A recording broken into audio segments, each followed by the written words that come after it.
మన తెలుగు సినిమాని ఎక్కడైతే కించపరిచారో, ఎక్కడైతే మన తెలుగు సినిమా టాపికే లేదో, అలాంటిది ఇప్పుడు మన తెలుగు సినిమా టాపిక్ లేకుండా మన తెలుగు సినిమా రిలీజ్ అవ్వకుండా అన్ని లాంగ్వేజ్లో రిలీజ్ అయ్యే స్థాయికి వెళ్ళింది మన తెలుగు సినిమా. ప్రతి ఒక్క మన తెలుగు ఇండస్ట్రీకి బిగ్ బిగ్ కంగ్రాచులేషన్. ప్రతి ఒక్కరు ప్రౌడ్గా ఇట్లా కాలర్ ఎగరేసుకునే సినిమా బాహుబలి ద్వారా. దాని తర్వాత వరుసలో అన్ని సినిమాలు వస్తాయి. సో మన తెలుగు ఇండస్ట్రీ రూపురేఖలు మార్చిన మూవీ. మన సినిమా కూడా ఇలా తీయగలుగుతామని చెప్పిన డైరెక్టర్. సో ఇంతకుముందు ఏ హీరోకైనా నార్త్లో కానీ సౌత్లో అది ఏ హీరోనో కావచ్చు, మార్కెట్ ఉంది కావచ్చు, బట్ మన లిమిట్ బడ్జెట్స్, మన సినిమా బడ్జెట్ 50 కోట్లు, 30 కోట్లు, 40 కోట్లు.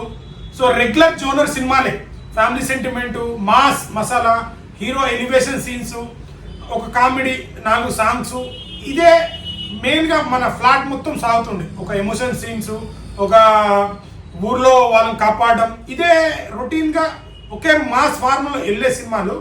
2015 జూలై 10న రాజమౌళి గారు 180 కోట్లతో తీసిన మనం బాహుబలి 1 ఇండియన్ చరిత్రలో రికార్డులన్నీ తిరగరాసిన మూవీ మన బాహుబలి. సో బాహుబలి రిలీజ్ అయినప్పుడు కూడా ఫస్ట్ 2 డేస్ మాత్రం చాలా నెగిటివ్ వచ్చింది. సో ప్రభాస్ అన్న కూడా 2-3 సార్లు చెప్పారు, రాజమౌళి గారు చెప్పారు. అంటే ఎంత బడ్జెట్, 180 కోట్ల బడ్జెట్ తీయడం అనేది మన ఇండియాలో ఫస్ట్ టైం. సో బాలీవుడ్ అంత క్రేజ్ ఉంది కానీ వాళ్ళు కూడా అంత పెట్టి బడ్జెట్ తీయలేదు. వాళ్ళు కూడా 60-70 కోట్ల లోపే తీశారు. బట్ ఫస్ట్ టైం మన ఇండియా సినిమాలో 180 కోట్లు తీశారు. ఫస్ట్ డే సెకండ్ డే కూడా నెగిటివ్ వచ్చింది. సో దాని తర్వాత కట్టప్ప బాహుబలిని ఎందుకు చంపాడు అనే దాని ద్వారా బాగా వైరల్ అయింది. సో మేబీ పుష్ప నార్త్లో కానీ అన్ని లాంగ్వేజ్లో రిలీజ్ చేయడానికి మెయిన్ రీజన్ రాజమౌళి గారు. సో అల్లు అర్జున్ గారు కూడా మనకు చాలా ఈవెంట్లో చెప్పారు. సో అక్కడ కూడా రిలీజ్ చేస్తేనే కదా మన సినిమా ఏందో తెలుస్తుంది అని చెప్పి రాజమౌళి గారు చెప్పిన మేరకే అక్కడ రిలీజ్ చేశారు. సో పుష్ప కూడా ఫస్ట్ 1 డే 2 డే కూడా నెగిటివ్ టాక్ వచ్చింది, దాని తర్వాత పాజిటివ్ టాక్ వచ్చింది. సో నేను ఇక్కడ హీరోల క్రేజ్ గురించి, హీరోల గురించి మాట్లాడలేదు. మన తెలుగు సినిమా, మన ఇండస్ట్రీ ఇలాంటి టెక్నికాలిటీ మూవీ తీయగలదని నిరూపించిన మూవీ బాహుబలి. సో ప్రభాస్ అన్న తన ఎఫెక్ట్ పెట్టి, సో ఎవరు రిస్క్ చేయరు, ఒక ప్రాజెక్ట్ని ఇన్ని సంవత్సరాలు తీయాలని రిస్క్ చేయరు. బట్ అన్న రిస్క్ చేసి, రాజమౌళి గారు రిస్క్ చేసి తీసిన మూవీ. సో హిందీలో ఎలా ప్రమోట్ చేయాలి అనుకున్నారు, బట్ అక్కడ కరణ్ జోహర్ని పట్టుకొని సో ఆ హిందీ బెల్ట్లో అయితే ప్రమోట్ చేశారు. సో అక్కడ మీరు గమనించండి, పుష్పకి నెగిటివ్ టాక్ వచ్చింది అక్కడ మనకు బాహుబలి కూడా నెగిటివ్ టాక్ వచ్చింది. ఫస్ట్ బాహుబలి వచ్చింది కదా, బాహుబలి కూడా నెగిటివ్ టాక్ వచ్చింది, దాని తర్వాత పుష్పకి కూడా నెగిటివ్ టాక్ వచ్చింది. కానీ నార్త్లో బాహుబలికి ఒక రేంజ్లో క్రేజ్ వచ్చేసింది, దాని తర్వాత పుష్పకి కూడా ఒక క్రేజ్ వచ్చేసింది. అక్కడ ఈ రెండు నార్త్లోనే మస్తు క్రేజ్ వచ్చేసింది. నెగిటివ్తో ఇక్కడ నెగిటివ్ స్టార్ట్ అయ్యి నార్త్లో పాజిటివ్ టాక్ వచ్చింది. సో అప్పుడు ఉన్న రోబో కానీ, షారుఖ్ ఖాన్, అమీర్ ఖాన్ అన్ని రికార్డులు తిరగరాసింది బాహుబలి. సో దాని తర్వాత బాహుబలి 2 అది చేసిన ఇంపాక్ట్ బాహుబలి 2తోని మనం చూసినాక ఫస్ట్ 1000 crores కొట్టిన తెలుగు ఇండస్ట్రీ నుంచి మన సినిమా అయితే ఇండియన్ సినిమాలో కూడా అదే ఫస్ట్. దంగల్ మూవీ కూడా అది చైనాలో రిలీజ్ అయింది. ఇప్పుడు బాహుబలి మన ఇండియాలోనే 1000 crores కలెక్ట్ చేసింది, కానీ దంగల్ ఆల్ టైమ్ రికార్డ్ ఉంది. కానీ ఇక్కడ చైనాలో రిలీజ్ అయిన తర్వాత చైనాలోనే 1300 కోట్లు కలెక్ట్ చేసింది, కానీ ఇక్కడ 800 కోట్లే కలెక్ట్ చేసింది. అంటే ఇప్పటికి మన తెలుగు ఇండస్ట్రీలో నంబర్ 1 ప్లేస్ మన ఇండియన్ సినిమాలో ఫస్ట్ 1000 crores కొట్టిన మూవీ బాహుబలి, అదే బాహుబలి. సో దాని తర్వాత వచ్చిన అన్నీ వచ్చినాయి. బట్ అప్పటి వరకు మన స్టామినా అయింది, మన రేంజ్ అయింది, రొటీన్ సినిమాలు తీసే మన తెలుగు ఇండస్ట్రీ లాంటి మూవీ తీయగలుగుతామని చెప్పి బాహుబలి తర్వాత, బాహుబలి 2 తర్వాత, దాని తర్వాత బడ్జెట్లు మారిపోయినాయి, క్రేజ్ వచ్చేసింది. ఇంకా బాహుబలి 2 మ్యాక్సిమం రికార్డులన్నీ క్రియేట్ చేసి 1700 చేంజ్ కలెక్షన్ క్రియేట్ చేసి, అది మేబీ ఇండియాలో మన ఇండియన్ సినిమాలో అది హైయెస్ట్ మన బాహుబలి వస్తుంది. బట్ ఆల్ ఓవర్ చైనాలో రిలీజ్ అయిన తర్వాత దంగల్కి ఆ ప్లేస్ వచ్చింది.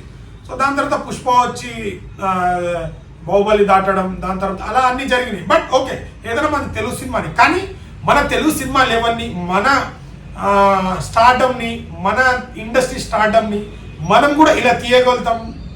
బడ్జెట్లో కావచ్చు, స్టోరీలో కావచ్చు, క్వాలిటీలో కావచ్చు, విఎఫ్ఎక్స్లో కావచ్చు, గ్రాఫిక్స్లో కావచ్చు, స్టోరీని చెప్పడంలో కావచ్చు, చాలా చేంజెస్ అయినాయి బాహుబలి తర్వాత.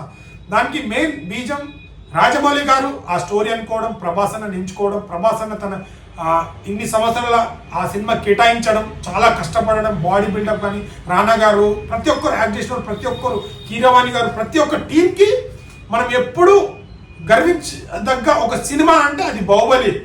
మీరు ఎవరైనా ఫ్యాన్ అని కావచ్చు, కొన్ని నిజాలు మనం ఒప్పుకోవాలి. మన ఇండస్ట్రీ నుంచి ఒక సినిమా వచ్చి ఇన్ని రికార్డులు క్రియేట్ చేసిన ఆ బాటలోనే తర్వాత అన్ని సినిమాలు వచ్చింది. సో ఇది బాహుబలి ఇప్పుడు రిలీజ్ అవ్వబోతుంది అక్టోబర్లో. సో మన తెలుగు ఇండస్ట్రీని యాక్టర్స్ పరంగా కానీ, స్టేజ్ పరంగా కానీ ఒక మెట్టు పెంచిన సినిమా బాహుబలి సినిమా. ప్రభాస్ అన్న అండ్ రాజమౌళి కాంబినేషన్ లో వచ్చిన ఈ సినిమా. కంగ్రాచులేషన్ బాహుబలి టీమ్ కి రిలీజ్ అవ్వబోతుంది. సో ఇప్పుడు వరకు ఉన్న రికార్డులు, ఇండియన్ సినిమా చరిత్రలో రికార్డులు క్రియేట్ చేసిన మన బాహుబలి రిలీజ్ ద్వారా ఇన్ని కోట్లు కలెక్ట్ చేసి ఇంకెన్ని రికార్డులు క్రియేట్ చేస్తుందో సో ప్రౌడ్గా ఫీల్ అవ్వాలి. ఒక తెలుగు సినిమా ఫ్యానిజం అనేది పక్కన పెడితే, ఎవరి ఫ్యానిజం వాళ్ళది ఓకే, బట్ మన తెలుగు సినిమాని ప్రౌడ్గా చెప్పిన మూవీ అది ఏదైనా కావచ్చు, పుష్ప కావచ్చు, రేపు రాబోయే ఏ మూవీ అయినా కావచ్చు, బాహుబలి కావచ్చు, ప్రతి ఒక్కరిని మనం మన తెలుగు సినిమా అనేది గర్వపడాలి. ఫ్యానిజం అనేది ఎవరి హీరో వాళ్ళకి ఇష్టం, దాంట్లో తప్పు లేదు. బట్ మన తెలుగు సినిమా వరకు వస్తే మనం దాని గురించి ఖచ్చితంగా ప్రౌడ్గా మాట్లాడాలి. సో బాహుబలి 3 కూడా ఉండబోతుందంట, మరి చూడాలి. మరి షూటింగ్ ఎప్పుడు స్టార్ట్ అవుతుందో, మేబీ ప్రభాస్ అన్న షెడ్యూల్ ఎప్పుడు ఇస్తాడా, లేకుంటే ఇప్పటికే 5-6 సినిమాలు షెడ్యూల్ ఉంది. రాజమౌళి గారి సినిమా కూడా 2 ఉన్నాయి. మరి చూడాలి 3 ఉంటుందా ఉండదా. బట్ ఏది ఏమైనా మన తెలుగోడు ప్రతి ఒక్కడు కాలర్ ఎగరేసి మేము కూడా తెలుగోళ్ళం, మేము కూడా ఇలాంటి సినిమా తీయగలుగుతాం అన్న ఒక cinema Baahubali cinema. And Rajamouli గారు ప్రతి దాంట్లో క్వాలిటీలో కానీ, స్టోరీలో కానీ ప్రతి దాంట్లో చేంజెస్ చేసిన సినిమా బాహుబలి. సో ప్రతి ఒక్క మన తెలుగు ఇండస్ట్రీకి బిగ్ కంగ్రాచులేషన్. ప్రతి ఒక్కరు ప్రౌడ్గా ఇట్లా కాలర్ ఎగరేసుకునే సినిమా బాహుబలి ద్వారా. దాని తర్వాత వరుసలో అన్ని సినిమాలు వస్తాయి. సో రాజమౌళి గారికి అండ్ ప్రభాస్ అన్నకి బిగ్ కంగ్రాచులేషన్. నిన్న ఒక ఫోటో పెడతాను చూడండి, రిలీజ్గా వాళ్ళు 10 years తర్వాత కలిశారు కదా. ఇలాంటి మన ఇప్పుడు అట్లీ గారు ద్వారా కావచ్చు, నెక్స్ట్ రాబోయే మహేష్ బాబు గారి సినిమా కావచ్చు, పాన్ ఇండియా లెవెల్లో మన తెలుగు సినిమాలు ఏదైనా కానీ మంచి గర్వపడే స్థాయికి వెళ్ళాలి. టెక్నికల్గా కానీ, యాక్టింగ్ పరంగా కానీ మనం ఇంకా నెక్స్ట్ లెవెల్. అంటే ఒకటి చేంజెస్ ఏమొచ్చిందంటే, మన తెలుగు సినిమాని ఎక్కడైతే కించపరిచారో, ఎక్కడైతే మన తెలుగు సినిమా టాపికే లేదో, అలాంటిది ఇప్పుడు మన తెలుగు సినిమా టాపిక్ లేకుండా మన తెలుగు సినిమా రిలీజ్ అవ్వకుండా అన్ని లాంగ్వేజ్లో రిలీజ్ అయ్యే స్థాయికి వెళ్ళింది మన తెలుగు సినిమా. సో దానికి మనం గర్వపడాలి. ఖచ్చితంగా ఇంకా ముందు ముందు మన తెలుగు ఇండస్ట్రీ మెయిన్ అవుతుంది. సో ఒక డబ్బింగ్ సినిమాకి అసలు జనాలు మన తెలుగు సినిమాలు అంటే హిందీలోనే డబ్ అయి చూసేది. సో అక్కడ అల్లర్జున్ సినిమాలు బాగా చూసేవారు. కానీ హిందీ ఆడియన్స్ కూడా ఈరోజు మన తెలుగు సినిమా కోసం థియేటర్లో లైన్లు కట్టి 100 కోట్ల కలెక్షన్ ఇస్తున్నారంటే అది మన తెలుగోడు గర్వించదగ్గ విషయము.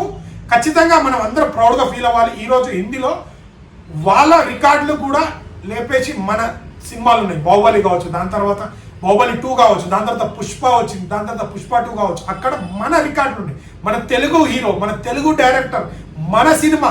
సో గర్వంగా ఫీల్ అవుతున్నా. సో ప్రభాస్ అన్న ఫ్యాన్స్కి అండ్ ఎంటైర్ బాహుబలి టీమ్కి బిగ్ కంగ్రాచులేషన్. సినిమా లవర్గా నేను బాగా ప్రౌడ్గా ఫీల్ అవుతున్నా. ఏ సినిమా వచ్చినా మనం ప్రౌడ్గా ఫీల్ అవ్వాలి.